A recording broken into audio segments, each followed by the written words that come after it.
Okay, are you ready? I'm ready. Let's do it.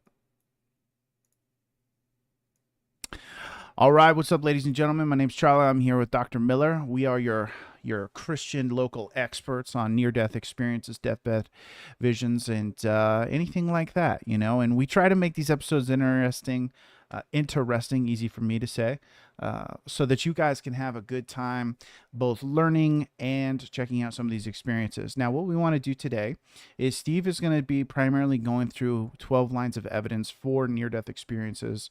Those lines of evidence will establish, and correct me if I'm wrong, Steve, these lines of evidence are aimed at establishing the reliability of near death experience research, correct?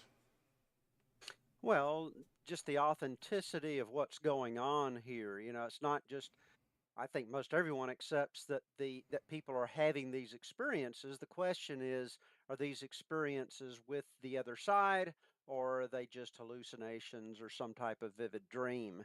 So we're trying to establish by these arguments that they are really something going on the other side. When somebody says they saw an angel or they saw a being of light, I'm going to argue that they really saw an angel, Mm. typically, or they really saw a being of light. Of course, Nope. they're all kind of, experiences that people share that we shouldn't believe, but I believe that many of them are authentic. Okay, well, let's jump right in. Let's get right into these 12 lines of evidence. And Steve, line out the line of evidence for us, and then also break down why you feel that that line of evidence is important and relevant to add. Well, we probably need a little bit of background as to what type of evidence we're talking about. The, the person who was overseeing my PhD research when I did my dissertation on deathbed experiences, he was a biologist by background, and he said, "Okay, I really want to make sure you specify how what you're arguing is scientific." And I thought, okay, that's no problem. I'll just look up that basic 5 step, this is the scientific method deal and what is science, and go from there. What I found was kind of astounding, and I don't want you to think that I'm a conspiracy theorist or something by this, but you can do it too. Go in and look up in dictionaries, not just one, but several dictionaries, several encyclopedias, what is science and what is the scientific method. Sadly, you'll find that they contradict each other. I looked it up in scientific specialty encyclopedias and scientific dictionaries. They still were contradicting. I went into the bookstore at Kennesaw State University, looked at science texts and the introductions where they define science. They contradicted. Now, I'm not ending up in, uh, saying, oh, well, we can't come to the truth. What I am saying is there's a strong tendency in science for people within the specialties of science not to really be experts in philosophy of science. So they take it that what science is the way they use science in their specialty and assume that anybody that's a real scientist does it the same way. That's not true. So science differs from specialty to specialty as to what it is and how they work it. What I'm going to do here, I believe, is very scientific. It especially is the same type of science we would use in forensic science or legal science, or in if someone is looking at evidence like in astrophysics for the beginning of the universe, you're going to get multiple lines of evidence. Look at them. Whatever evidence that you have at your hand, you're going to look at the evidence and formulate a few hypotheses. So let's say the beginning of the universe, Dr. Reese, I believe it was a Cambridge, wrote a book, Just Six Numbers, about the settings of the universe. In it, he talks about his belief that the universe actually had a beginning. He said, okay, there's a cumulative case here that convinced me over time. Number one, there's background radiation that we see from the event. Number two, there's the red shift in the stars. And then he said in the 1990s, several other lines of evidence came about. Now, you might say, well, wait a minute, if this is scientific, you're an astrophysicist, don't you have to sit down and do some experiment? Well, it's mainly observational. You just have to make sense of the observations, and you can say which hypothesis makes the most sense, that the universe always existed or that it came into existence. So, from the evidence he found, he concluded Yes, it all started with this big bang. Now, similarly, with near death experiences, I'm going to say let's look at 12 different areas of evidence that have come up through all the research that's been done on near death experiences since the 1970s. And let's look at these lines of evidence and say, okay, there are two hypotheses to explain this data. Number one, the dying brain hypotheses. These are just things that happen when somebody's brain is dying. Or secondly, an afterlife hypothesis that, oh, well, these people are really in some form of the afterlife on the other side. So let's just examine this scientifically. I think that's the best way to do it. And I have 12 different lines of evidence. So in the past, we've talked about some of these individually, but I feel like we need to bring it together as a cumulative case. So should I just jump right into it, Charlie, or what are we doing here? Yeah, I think it's good to jump right into it. I did want to add, while you were doing that, I was looking up the definition of science, just because you had me curious. So the number one definition that does pop up from just Google, and they're citing this off of Oxford, the Oxford Languages Dictionary, the systematic study of the structure and behavior of the physical and natural world through observation, experimentation, and the testing of theories against the evidence obtained. So I think that speaks to the point you are making, that this is a systematic study of the structure and the behavior of these physical phenomena. That's kind of how this would fit into that definition. Additionally, what's interesting is I would definitely want to look into this. The archaic definition for it is knowledge of any kind, which is a relation towards, it's more like truth of any kind, I think, would be the better translation of that from the way it's being used in the archaic practices. So in a sense, science is a means by which to acquire truth, a process by which you acquire truth. I would say the same thing. I think you need to take it more general than that statement put it. Now you can look at a Berkeley site that tried to define science and they would say, oh, it's just all natural, like natural was in that definition. Mm-hmm. Well, why are we limiting it to natural things? In other words, we're saying that we can't even look at metaphysical concepts because they may not be natural. Why? They need to give us a good reason. Now, on the Berkeley side, it says, oh, we can't look at supernatural things because there's no way to gather evidence for them. And they say it's just kind of like the flying spaghetti monster. There's no way to get evidence for somebody's belief in that. And I'm saying, okay, well, what are you citing scientifically showing that there is no evidence? Well, they don't tell why you can't gather evidence. So I'm saying, why narrow science from what it ought to be? And why narrow it to the physical, especially at a time when quantum physics has shown us that probably at the basis of everything physical and material, it's really more fields and subatomic particles that really aren't physical in the way we originally thought of. Some of these things don't have mass and they don't so and they have non-location, all kinds of things. So why should we limit it to the physical? I actually asked a chemist this from Georgia Tech. He said, well, I said, why do they call it physical science when they're dealing with things like gravity that are not really physical? He said, oh, well, I guess we just keep expanding our definitions as we go along to try to fit the science. So I'm going to say that science, our method of science in general, is we accumulate data our observations and experiments, and then we use reasoning to to make to understand that data. And a part of our reasoning is to put up a couple of hypotheses and just see what best fits the data. Does that make Well, sense to you? yeah, it does, but I would push back on kind of this definition says on the behavior of the physical and natural world through observation, experimentation, and the testing. So I think by having physical and natural world in the definition, they are trying to encompass the observations of things like gravity, for example, or wind, even though you may not necessarily be able to say it has a physical property, which maybe they would say it has a physical property, that it's movement of gas or something to that effect. Ultimately, I think they would say that gravity is being affected by physical, for instance, maybe the core of the earth. It's kind of emanating from the core of the earth. So I think that the reason I bring this up, Steve, is because I think that the definition tries to capture the phenomenon you're referring to.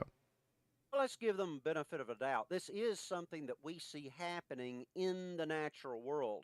As to whether it's got a natural cause or not is another question, but I think we can use scientific data and reasoning to get back to that and test the hypotheses. So, exhibit one would be, well, let's just accept that. These are things we know now happen in the natural world. People have these experiences. Let's do the scientific thing, make intense observations of them, and see what hypothesis best fits them. So, exhibit one, okay, let's think of it like legal science. Uh, you're dealing with some people will say, oh, you have to be able to replicate it in a lab. But you can't replicate the beginning of the universe in a lab. You can't replicate a murder in a lab. So what we do is we use evidence to look at. So this is exhibit one. Just think of it as a court case. From reports from outside the body of the outside the body, reports of the hospital room or accident location provide corroborating evidence. We've talked about this some in the past, but just to remind our readers, it's not just a testimony of somebody saying that something happened, that they came out Mm-hmm. of their body uh, during the time that their heart stopped and their breathing stopped, but it's corroborated testimony. This is what Sabom found in his research, that his subjects were actually, and he was a cardiologist, he was studying heart attack victims, and he said they could tell you what was going on while their brain was supposedly shut down. How could they do that when their eyes were closed? He said, I think they were exiting their bodies. It just made more sense. And I'll give you an example. There was a comatose man found in a park. He was given a heart massage by passerbys. They took him to a coronary unit. He was comatose. Okay, he wasn't aware of anything. His eyes were closed. Right. Um, they had to remove his dentures, put them in the crash cart while he was comatose. Over a week later, he comes out of the coma, and he spotted a nurse and said, "Hey, you know where my dentures are?" And he described the crash cart, the bottles on top of it, the sliding drawer underneath where the dentures had been placed. Mm. Sure enough, they went and found them there. Okay, so he had an outer body experience that he claimed at that point is just a testimony. But when you corroborate it by what he saw specifically, and we saw the same thing in the event that we talked about earlier, where the lady was not only comatose, but the blood had been drained out of her head, Mm-hmm. and she had many decibels going into her ears. At the same time, she couldn't have heard anything. Her whole head was covered, yet she's described in great detail the instruments used. So that is one line of evidence. I think it goes better with the dying brain hypothesis. I mean, with the, excuse me, there, goes better with the afterlife hypothesis that they were Mm-hmm. actually outside of their bodies than some naturalistic hypothesis. And and there are many people who've brought together these evidential cases. Gary Habermas, Christian apologist that many of our listeners probably know of, he looked at over 300 evidential cases and put them fairly recently in chapter 14 of the Blackwell Companion to Substance Dualism, if you're really into deep stuff. But he pulled together 300 of these. Janice Miner Holton, a psychologist, pulled together a bunch and put them in the handbook of near death experiences, and many others have brought these together. So I think that's fairly well established that this is going on.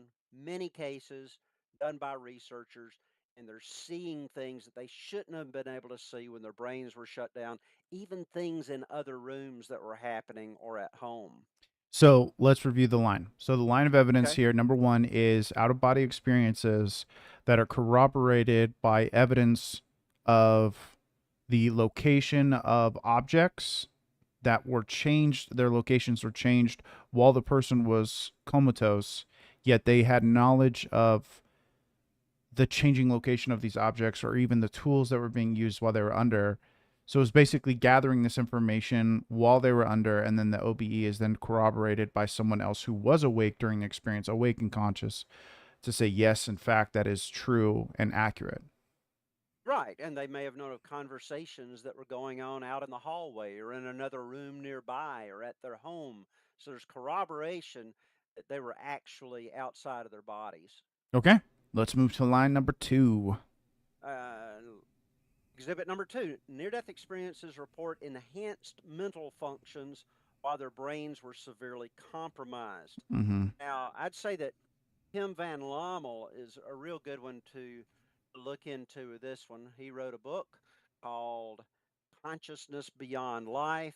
He started off not believing in all this spiritual stuff. He said he was taught that there was a materialistic, reductionist answer to every type of experience. But then, early in his career as a cardiologist in the Netherlands, where people don't tend to believe, many don't believe in the afterlife, he saw these people who were saying that while they were clinically dead, they had had very vivid experiences. And again, they corresponded with things that were going on in the hospital room or wherever that they shouldn't have known otherwise. So when he looked at those, he said, and he's got a couple of chapters on this saying what happens when the brain shuts down, what happens in clinical death. He said, I know what happens. Your brain gets quickly extremely fuzzy within a few seconds when you have a heart attack, you cease breathing, your heart stops, your blood is no longer filling the brain, and say it goes down quickly, and then in a few seconds you're out of it. You shouldn't be experiencing anything. But it's not just that they're experiencing something, they're experiencing maybe the most vivid thing that they've ever experienced. They'll use phrases like, it was realer than real. It was just as real as me talking to you right now. And it's not just they experience it as real, but their memory of it is vivid. They cannot get it out of their heads. 5 years later, when Van Lommel interviewed these people again that he did the study on, it was eventually published in the Lancet, one of the top, if not the top, medical journal in the world. He published his results. But 5 years later, they would have exactly the same memory. He had interviewed them again. It had not changed. It had not been embellished over time.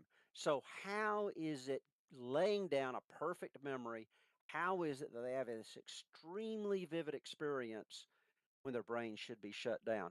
I think that's more consistent with an afterlife hypothesis that says there's a mind separate from the brain. There's a soul separate from the body, which is experiencing this while their physical brain is shut down.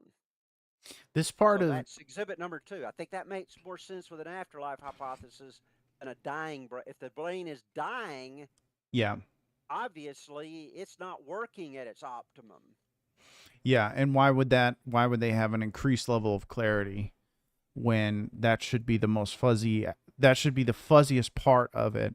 And when you think about it, that makes the most sense, because if we're strictly saying that consciousness is the emergent property of a mechanical brain, then when the mechanics of the brain start to break down, you would expect the emergent properties to also break down with it. It's kind of like a car with a bad engine.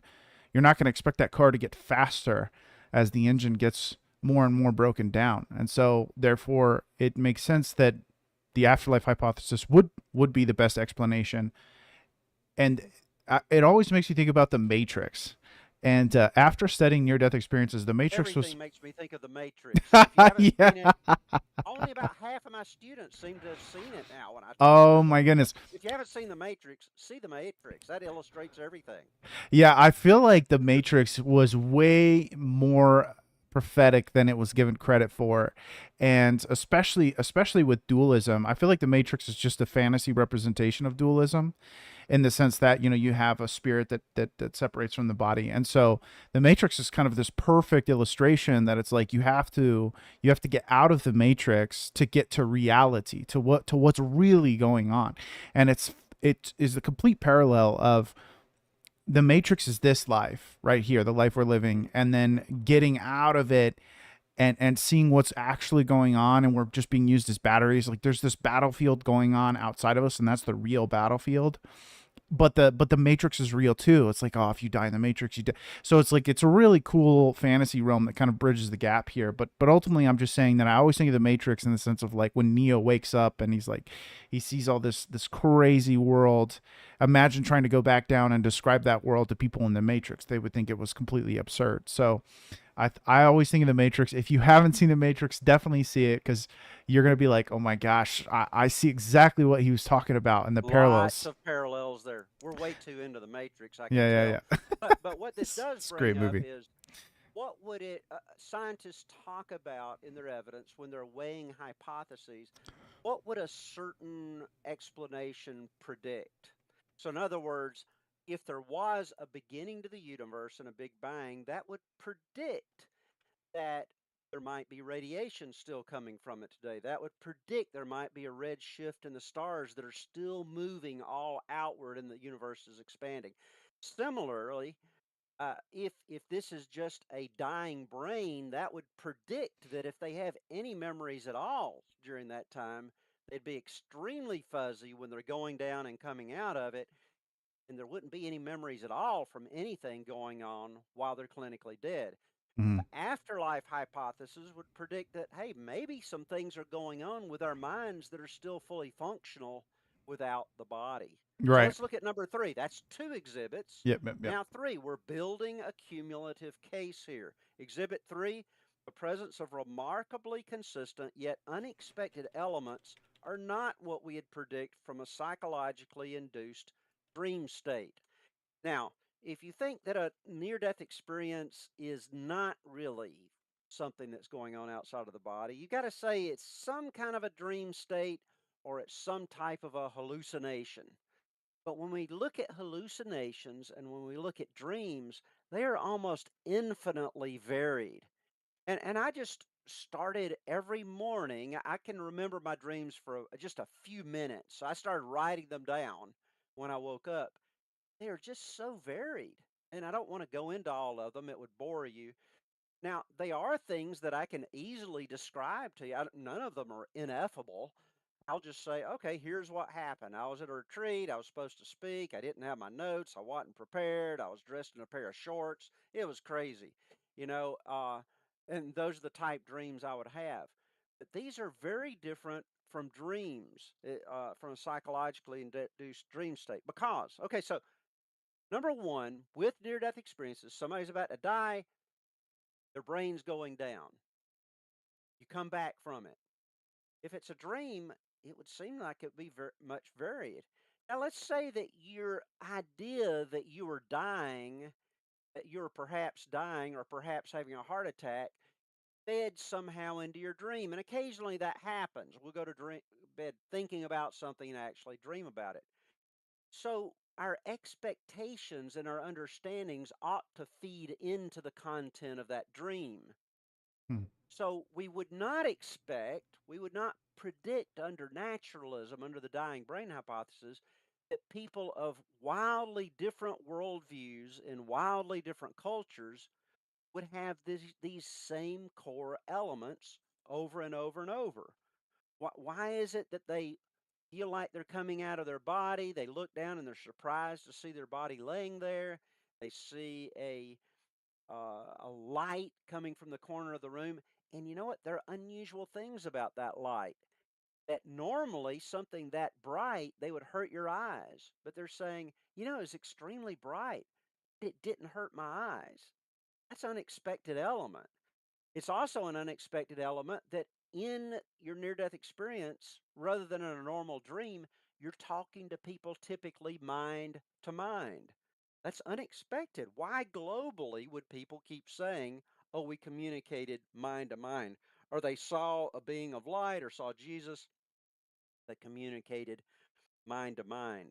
How could they see things far off at the same way as they see them close, or could just go to some place without having to walk there slowly? These are very different from visions and dreams. So to me, okay, Dr. Rawlings, who is also a cardiologist, he said the remarkable repetitive sequence of events and parallel experiences in completely unrelated cases seem to exclude the possibility of any coincidence or connecting circumstance during this out of body existence. There's a repetition, there's a sequence of events, a core experience that we would not expect under naturalism, but under the afterlife hypothesis, we'd say, oh, well, that makes sense that they're having a similar experience. They're going to the same place. Now, they may be seeing different deceased relatives. They're seeing their own relatives. They're seeing, but it's another side that you're going to.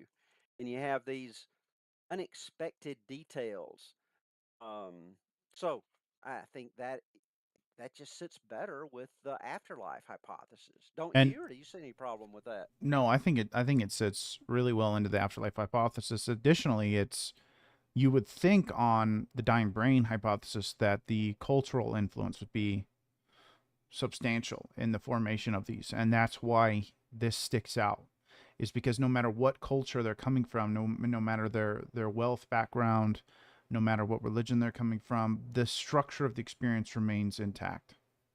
Yeah, I think about my student who said that her dad or granddad was a very strong Jehovah's Witness, believed in soul sleep. Right after you die, you just go into soul sleep, and then you might be resurrected later at the end of the world. He did not believe that immediately upon death he was going to see another side or another existence. Hmm.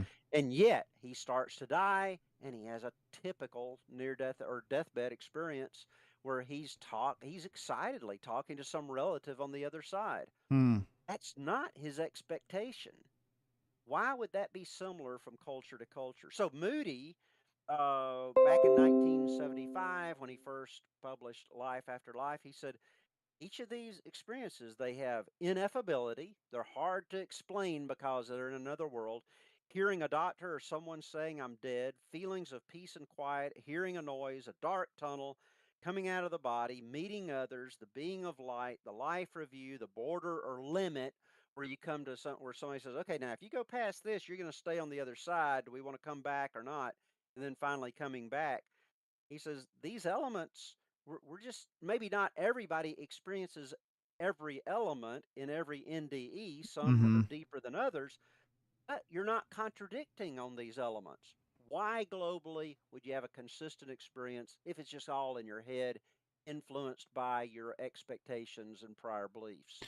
I want to give a quick example of ineffability because I feel like a lot of people don't grasp the depth of that comment. And to help with this, I'm going to give you an illustration. Imagine for a moment you have a friend, they have never in their life experienced what it is to be wet, to have wetness or to be wet on them. And now you tell them about your experience that you had in the ocean and you're trying to come back and explain wetness to this person. Just imagine how challenging and difficult that would be for someone who has never felt water or any kind of wetness on their skin. Imagine trying to describe wetness to someone. And maybe that's a little bit of a weird one to use, but I think it illustrates my No. point that the challenge of describing this new dimension, because a wetness is a very unique thing to feel. And so there are many experiences we have on this life that we're like, ah, yeah, it's like being wet, or it's like being a fish out of water. There's so many illustrations we use to relate back to this to help explain the world around us. That when you have no experience to draw from, when you have no wetness to draw from, it makes understanding the dimension of wetness nigh impossible. In a sense, there's no words that properly describe the experience of being wet. The best way to show someone what it's like to be wet is to just put them in water. So that's the ineffability of something, is that just simply does not matter what words we use. We just cannot give the proper experience without you actually going there to experience it. So there you are, and I think, but just tons of naturalists will say, you'll hear them say, "Oh, it's just something that because people are expecting this, and it's a part of their Mm, expectations and their yeah. background and whatever." And I'm saying, Then no. why? I mean, Yeah. you say, well, look at Christians. Christians are expecting a final death. I mean, if you have a heart attack, you're a really bad one. You're probably going to die. Okay, only a minority are going to be resuscitated and come back. only a minority of those are going to have a near death experience. So, what you're expecting, if you're expecting anything before you die, I think typically it happens so quickly, people aren't even thinking about death. Right. They're just Right. thinking, oh my goodness, is somebody here? Does somebody call Mhm. 911? You're not thinking theological thoughts at that point. No. But you're not expecting an ineffable experience. You're not expecting hearing a doctor saying you're dead. You're not But expecting incredible peace and quiet while your body's tumultuous like that. You're not expecting a dark tunnel or out. And in fact, Van Lommel asked his patients, you know, were you expecting this, or did you know anything about near-death experiences? Maybe you know about near-death experiences, and so that's influencing your experience. And he said, no, like over half of them had never even heard of a near-death experience. Uh, mhm. Maybe more than that have now, but especially not when Moody wrote his book. So this is wild. To me, that fits more with the afterlife hypothesis than the naturalistic hypothesis. The naturalistic dying brain hypothesis would predict that people would have all kinds of dreams or visions, and if they were influenced by a person's mind, it would be by their expectations of death and by their Yeah. worldview, and yet that's not what we see at all. Yeah, it would be using pieces of their prior consciousness to build what would essentially be a projection of the subconscious, right? So kind of this like Freudian idea that your subconscious is constructing something to provide you comfort in this extremely stressful moment. That's essentially the dying brain hypothesis. But again, it's why would a dying brain pull forth concepts that one can't properly explain? Why wouldn't it just be pulling, like you're saying with dreams, pulling forth characteristics? You'd be like, oh yeah, I was a chicken on a bull's body, and then the wall was blue and it was made of these bricks that I saw when I was a kid. That's not how people describe it. No, we expect something that's effable, not Right. ineffable. Okay. We expect, if you're a Christian, you might say, "Oh, I expect to be on streets of gold," or coming before Peter at the gate, or whatever your popular conception. All those things are effable. We're not expecting the ineffable. Why do we keep experiencing that? Let's Yeah. go to number four. Number four, exhibit number four, building a court case, a cumulative case here. NDEs aren't abruptly interrupted, distinguishing them from dreams and hallucinations. So I analyzed my own dreams over the months, and what would happen inevitably is that my dreams did not have a definite ending, a conclusion, because my dreams were not directed by something outside of myself. They seemed to just be thoughts going from one thought to another. So I'll be in the middle of directing some retreat or some church event or out on a hike or no matter what I'm doing.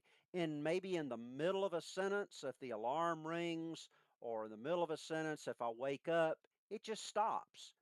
There's no story together. Now, Hmm. compare and contrast that to a typical movie that you see. Let's say you're seeing a romantic comedy, and somebody falls in love, and then a big event happens and you have the death of the vision. They all of a sudden are unsure about each other, then they come back together, and at the end, typically they're together, okay, and live happily ever after. There's an ending. You never see Meg Ryan just stopping half sentence, talking about something, and then the movie's ending.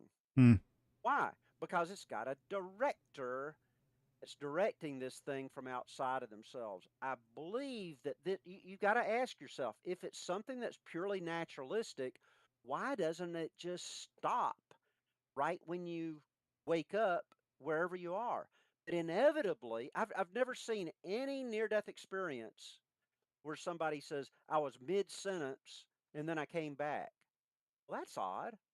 Why not? That would be expected under naturalism, Hmm. that it just stops abruptly. But instead, often you have this closure at the end where they say, okay, we've got to decide whether you're going back or not. Either they tell you, I'm sorry, you can't stay, you got to go back, or they might let the person have a part of the decision. What do you want to do?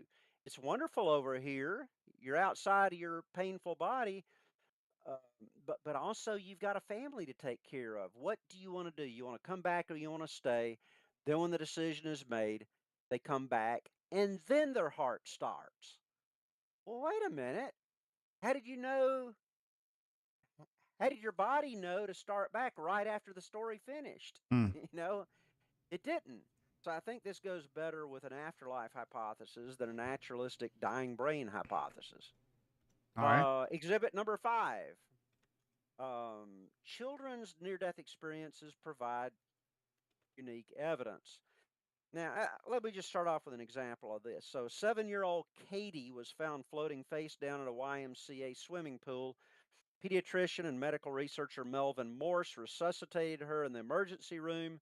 Okay, in the emergency room. She had been out of it for a long time. They really didn't think she was going to make it. But she remained profoundly comatose, massive swelling of the brain, no gag reflex, an artificial lung breathing for her.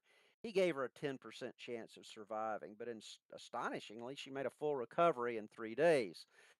So when she returned for the follow up appointment, Katie recognized Morse and told her mom, "That's the one with the beard." First, there was this tall doctor who didn't have a beard, and then he came in. First, I was in a big room. Then they moved me into a smaller room, and that's where they did the x rays. And she mentioned other details, like them putting a tube down her nose, all accurate, but somehow seen while her eyes were shut and her brain was deeply comatose. So Morse asked her what she remembered about the near drowning. Now, he was talking about what happened in the swimming pool. Did somebody push you? Did somebody hit you? Or what happened? Uh, so she responded, "Oh, do you mean when I visited the Heavenly Father?" And he says, "Well, that's interesting. Why don't you tell me about the Heavenly Father, right?" And so she said, "Well, I met Jesus and the Heavenly Father." And she didn't really talk much after that. Her shyness kind of kicked in. But the next week, she was more talkative. She remembered nothing of the drowning, but she recalled the initial darkness, going through a tunnel, a person named Elizabeth, may have been an angel. I don't know. She didn't call it an angel. She's not like an adult who has this concept of angels and demons and the afterlife and all. She had not been taught any of that really by her home when Melvin Morse interviewed the family. So why does she have a typical near-death experience? So this tall and nice woman with golden hair talks to her. Then she met several people, including her late grandfather, 2 young boys named Mark and Andy, and others. Okay, now Melvin Morse, he wasn't into this. He didn't necessarily, this was all a shock to him. So he starts talking to people. He talked to the nurses who were there when Katie came to. They said, "Yeah." She woke up and immediately said, "Hey, where are Mark and Andy?" And started talking about these things. So they confirmed it. Katie also reported visiting her earthly home. This is while she's comatose, right? Visited her earthly home where she saw her brothers pushing a G.I. Joe in a Jeep while her mother was cooking roast chicken and rice. Not boiled chicken, not barbecue chicken, okay? She knew what they were cooking. She even knew what they were wearing. Her parents were shocked at the detailed accuracy because they were the ones who could confirm it from home. So Morse began studying. In fact, he wrote this up in a journal article published in the American Journal of Diseases of Children, a professional journal. Then he went on to study children and near death experiences. Now, this is something you wouldn't expect through naturalism. If it's just being caused by people's expectation, then people who have well developed worldviews, well developed religious theology ought to be talking about all that theology. A child should not be talking about that. So she was how old? Did I even say how You old she said was? 7. She was just 7 Seven years old. years old, okay? Yeah. 7 years old.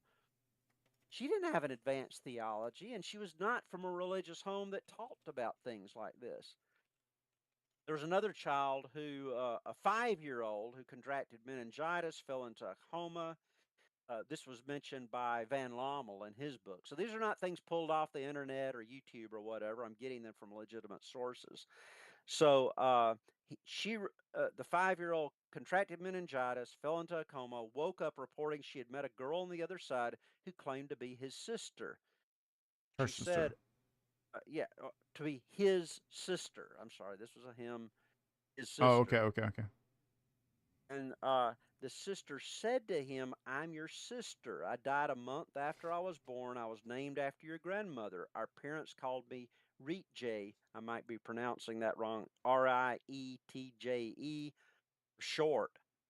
When he Hmm. awoke, he told his parents, and they were shocked and left the room for a moment, returned to tell him that indeed he had an older sister named Rietje who had died of poisoning a year after he was born. They had decided not to tell him till later in life. Hmm. How would he have known this? Okay. Again, reported by Van Lommel from Holland in his book, very respected cardiologist. How did they know this? So, what do we make of this? Children ought to have children's ideas of what would happen at death. I doubt she was thinking about dying. We don't even talk about dying to young people. It just makes more sense in an afterlife hypothesis where there really is another side. So, Any other Steve, thoughts on that? yeah, so I kind of want to press you here a little bit with, the children's testimony. Why do you see this as a line of evidence that deserves its kind of its own exhibit? Like, why not just throw these testimonies in with the rest of them? Like, why do you think it's its own exhibit? Well, because of the differences between children and adults. In their worldviews are less formed, their theology is less formed. They're thinking of playing with dolls and GI Joes, and that's their world. They're not Yeah, thinking about all these deep theological thoughts. So under naturalism, they ought to be having a very base. If it's just a naturalistic thing, yeah, they ought to be yeah, thinking, "Oh, I died. Where's mommy?" yeah. Or if I think I'm dying, I'm like, "What are they going to do to help me? What are their thoughts?" Much different than an adult who has a more fully formed theology, fully Yeah. formed worldview. So you would say, Steve, that essentially you would expect the structure of their experience on the dying brain hypothesis to be different because of Yes, their. Okay. Okay.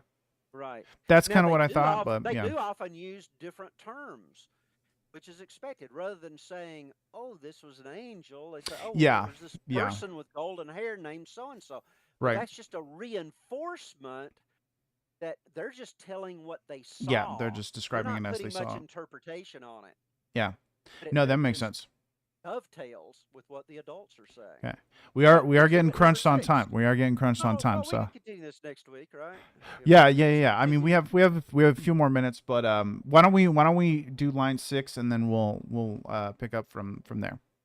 That'll be fine. I think we need to take this is stuff that people need to sit down on their back deck, light up their philosophical pipe or theological pipe, and smoke on it a little bit. You don't just hear something and memorize it.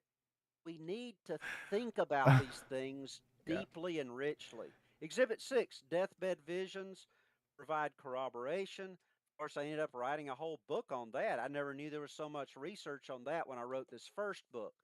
These 12 lines of evidence are in my book, Near Death Experiences as Evidence for the Existence of God in Heaven. And I really massively document all this stuff so you can go back and see where I got all the information from. But deathbed visions provide corroboration to it. What I mean by that is they're different, but they reinforce it. They're not contradictory, but a person when they're dying, if the dying brain hypothesis held, then in the near death experience, you've got a dying brain, and in the deathbed experience, you've got a dying brain. You would expect exactly the same experience. But somebody at death, the deathbed experience where they're experiencing their final death, does not experience a life review. Well, Hmm. why not if it's just a naturalistic physical thing? But if it's directed from the other side, it's pretty obvious why they're not having life reviews because they're at the end of their life. There's nothing they can change about their life at this point, except to make certain decisions like, maybe there's someone they've not forgiven yet, and they're able to take that on. But it is an experience with the other side. They don't typically come out of their bodies to experience it. Typically, they're laying there in the hospital room, and all of a sudden they'll just tell somebody, "Hey, I can see Uncle Fred over there in the corner who died a few years ago. We're having a great conversation about life." And so they're awake when they're having it rather than asleep. And I'll So, note that in hospice care, it's commonly known, or rather, it's commonly said by many hospice nurses who've worked for a long time, that once people start conversing with deceased relatives, they know that their death is going to happen in the very near future. So next couple of days or so. that's typical. Yeah. That's typical. And especially if the person on the other side tells them that they've come to take them Yeah. to the other side, well, then soon. I mean, it may be in an hour or two, or at least overnight or something. So, I mean, these things again would be not predicted by naturalism, and we'll get into that more when we talk specifically about deathbed experiences. But naturalism would say, how can you know your time of death?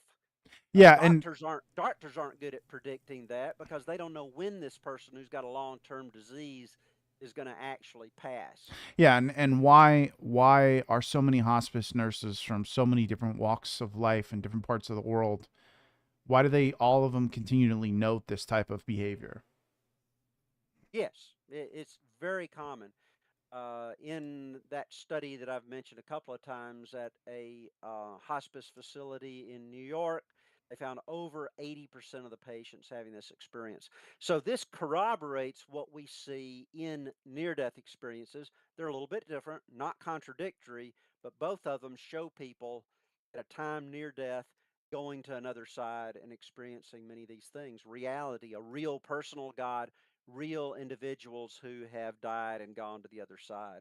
Maybe we ought to just stop there. We got halfway through with 6 of them, and then we can Yeah. deal with the next Yeah. Let's do next that. next time. Yeah, that way we want, ladies and gentlemen, we want to give you time to hear out the thoughts on the exhibits, and so this is important for that.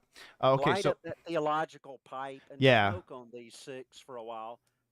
Think about them. I feel like so many of the naturalistic responders are not really taking the time to sit down and think through this data that has been derived from years of research by some really top researchers. yeah, and it will be fun to do we'll definitely do an episode. I'd love to do this on the history of near death experiences because it's been a lot of fun to kind of go back as far as I can in history and find different accounts that have near-death experience elements to them or outright call them near-death experiences or out-of-body experiences, for example, like Plato's Republic and accounts like that. And I think it would surprise people just to see how far back these type of things go before you have the seminal work of Moody's Life After Life written in 1970s. Okay, so let's real quick, we're going to recap. Line 1, or exhibit 1, out of body experience corroborated by others or facts that they couldn't have known. So this is line number 1 of evidence. Line number 2, veracity of the experience. People will commonly use the term realer than real, just as real as you are talking to me right now. So again, they're speaking to the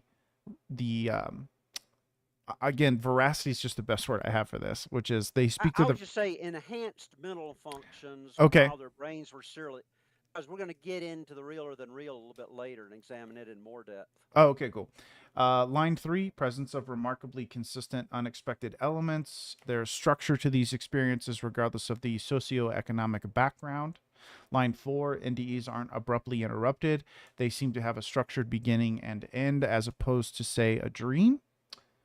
Line 5, children NDEs provide unique evidence. Why? Because children will typically have no knowledge of NDEs or a very fleshed out religious knowledge. So therefore, we would expect their experiences to have different structure to it, but the structure remains intact even in the children themselves. And then finally, line 6, deathbed visions provide corroborations.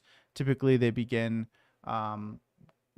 they don't all begin with this, but typically they have things like conversing with deceased relatives, which is a direct corroboration with near-death experiences, which is conversations with deceased relatives, notably deceased relatives, and not.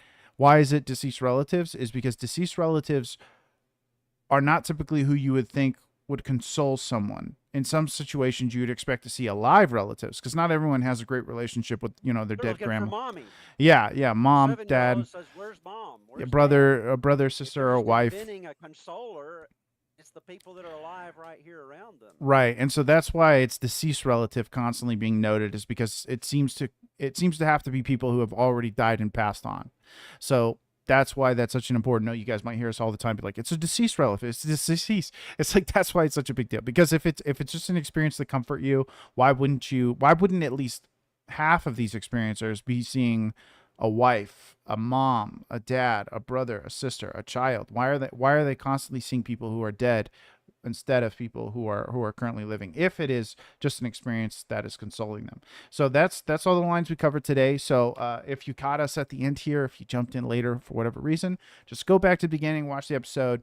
We walk through these lines, and these are helping establish the lines of evidence for near-death experiences being something more than just a dying brain. Okay. All right. Anything to add, Steve? Well, I'll just say that my latest book, which is talking about the convergence of near death and deathbed research with the Bible and Christian theology, just came out last weekend. So, um, is Christianity consistent with deathbed and near death experiences by J. Steve Miller? It's now live as both an ebook and a print book, because a lot of our listeners are concerned about this. Now, do these experiences show more of a New Age worldview or Eastern religions worldview or Christianity? And I try to deal with those type issues in this book. So if you have a Phenomenal chance, book. look it up. If you Phenomenal don't book. have enough money, I'll send you a free PDF. I just want the word to get out there because this is powerful stuff. It's been extremely reassuring to me in my faith.